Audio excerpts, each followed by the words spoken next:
Welcome back, everyone. This week's recipe of the week is being brought to you by Cracker Boy, Cracker Girl seasonings, which include a new one called Sweet. Brent? Cracker Girl Sweet. Cracker Girl Sweet. It's Now, first off, what is it? It is a cinnamon, sugar, and vanilla mix. You can put it on ice cream. I made a homemade peach cobbler. Sprinkle a little of that on top. Yes, you did.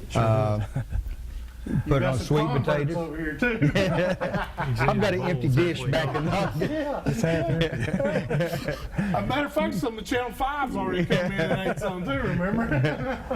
But, you know, this is real simple with the holidays coming up. Everybody gets tired of the pumpkin pie, the usual. You know, you can take a cup of flour and a cup of milk and a cup of sugar, mix them together, pour them in a dish, then pour some fresh apples on top, or peaches on top of it. Right. And it makes its own crust. It makes its own crust. And then you sprinkle the sweet on top of the peaches. Yes, right? sir. Yes, sir. On top of it before we put it in the oven. And But you do want to melt a stick of butter in the bottom of this prior to sticking your ingredients in it. how long do you put it in the oven? I put it in the oven for about 35 to 40 minutes at 375. Can I ask a question? Yeah. Do you put peaches with the juice, or do you drain the juice? I drain some of the juice. That's what I was wondering. I don't drain all the juice. I leave a little juice in the can. Now, do you get the kind with this, like the syrupy type? Light syrup. Light Yeah, syrup? because you've already got sugar in it. So, yeah, Good stuff. it's really good. It's extremely moist. I'm glad my doctor's not watching this. Won't help your sugar in it. But now, here again, I want everybody to know there used to be a fella guy that we used to see all the time at the Deer Classic and all things. And He was a good friend. good friend. Loved him like a brother. His name was Gary Modisette. We all called him the Deer Cook. He walked around with a big chef's hat. And he had a set of antlers right up here in the front. He was a deer joy. cook. Yeah, he was a lot of fun. And if everybody remembers, he used to have a great old big pot of chili every time he came That's to the what Gary fairgrounds. was known for, was his chili. Yeah. Well, now, people don't understand or might not realize that Gary's gone on to be with the Lord. He's graduated, but now you got his recipe from his wife. Well, when Gary passed away, that was Gary's name to fame, was his chili season. That's right. And to this day, I still have people coming by my booth at the shows asking about it. Well, I got the recipe, and we have now come out with the Cracker Boy chili seasoning. And on the side of the bottle, it mentions Gary, in honor of Gary. But it is sodium free, and we're going to have this and the Sweet Cracker Girl on the website, hopefully within the next week for the holidays. Awesome. Well, we look forward to it, and I Well, look thank forward you. to having some venison chili, Bobby Cothrans, with some of that. We may do that next time we're Cracker here. Boy chili seasoning. Peach cobbler is tongue smack your I'll bring brain the out. peach cobbler. You bring the venison chili. Ooh, yeah. That's a good idea. That's a deal. I'm there. We're in. All right. Well, you can see this recipe along with many, many others that we have on our website at southernwoodsandwaters.com. Click on Cracker Boy, Cracker Girl seasoning. Go to his website. Check him out. I promise you, ladies and gentlemen, if you use this seasoning once, you'll be hooked for life. I promise you. We got converts on studio right now that we've already converted tonight. So, so we're looking forward to seeing you there. All right. Thank you so much, Brent. We appreciate it very, very much, guys. To go with that deer chili, you got to get a deer. Well, we Either got, that or have a friend that will get you one. I think we Yeah, got Tanner, ours. when you come to us- That we got our deer? Got one. Oh, we're waiting on you. Oh, we'll get you a deer. Wait a minute. Joey will get you a deer. Joey. Yeah, Joy will. She'll show you how to do it. You know, I'm still good friends with Mike Flowers. I get a deer every now and then. May not Somebody be don't pick yours, theirs up. 1 hour late, brother. It's in my freezer.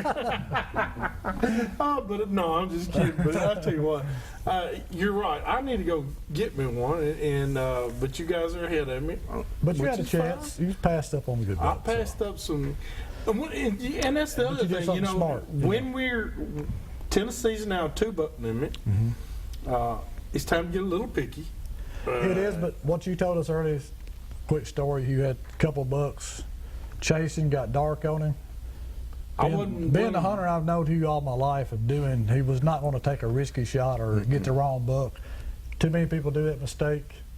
And they pay the you did the right consequences. thing. You did the right thing, which is I don't think. validates how you're a good hunter. I believe in one rule, and that's one shot, one kill. Absolutely. I believe you better At the be deer that proficient at the with deer what that you're you using. want. Absolutely. You owe it to that animal to Absolutely. be proficient with what Absolutely. you're using. Whether it be a muzzleloader, crossbow, bow and arrow, string, stick and string, whatever you want to call it, or a modern gun or AR-15 or whatever. Be proficient with it. And I don't care if you hunt deer with a pistol, like some of the greats do, Larry Weiss and them hunt with a pistol. But he's proficient with it. He does his Makes the practice. And you owe it to that animal. You're fixing to take an animal's life, a life. You owe it to be quickly and humanely. Exactly. We don't want to call your farm Wounded Acres, you know. So. Good deal, Yeah, Bob. I hope everybody heard that. We're going to call it Wounded Acres. No, not my place. But you owe it to that animal to take it quickly and humanely. So do your best with what you have. Absolutely. Practice with it. Make sure where it hits. I like to tell people, if you know you can hit something at 100 yards, then why are you shooting at 300 yards? Absolutely. If you know it's on at 100 yards, okay. But I know mine's on at 300 yards. So I don't mind taking those shots if I have to. Don't want to, but if I have to, and it gives me a good, clear shot, I will take it. But here's the thing, ladies and gentlemen. You never know if there's not a limb Deflected now. deflecting it, or how many guys have told me stories about how they drew their bows back and all they saw was the animal, and then when they let go of the air, they heard a whack, Yeah, that's and right. they thought, oh yeah, I got him, and then they look, no, there's no blood, and then they look up and their arrow stuck through a hickory about that big around. Wounded oak. Yeah, a wounded oak or something like that. But you know what I'm talking about. Yeah. We get so Get that tunnel vision. you're You exactly don't right, and see that's the what elements. happens. We get to see just the animal, and we don't do the aim small, miss small. Mm-hmm. We do. There he is. And a lot of times you don't focus in on where you shot him at. And that sometimes you can shoot a deer, and as you know, it don't automatically bleed right there. No. And if you don't know the area where you shot, you don't take the time to Okay. look at your elements.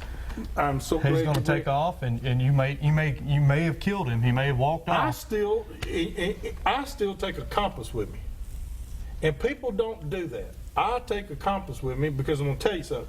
If I'm 25 to 30 feet up a tree or 16 foot on a ladder stand, where I saw that animal go into the woods or into the thicket or down by that red oak or down that hollow, I take a compass reading, because guess what? Even at 16 feet, I've got the same compass reading as if I'm down on the ground. But is a difference between the way you're looking from up here down than when you're looking at eye level. Okay, take a compass. They're cheap. You can get them for $2. Take a deal, compass. Take a reading. You will go straight to that point every single time. Yeah, that's probably the best tip of the night. If you do happen to get a chance to make that shot, you're unsure about the shot, back out of the area. Yeah. Try to remember the area you shot. Pick a tree where he was at.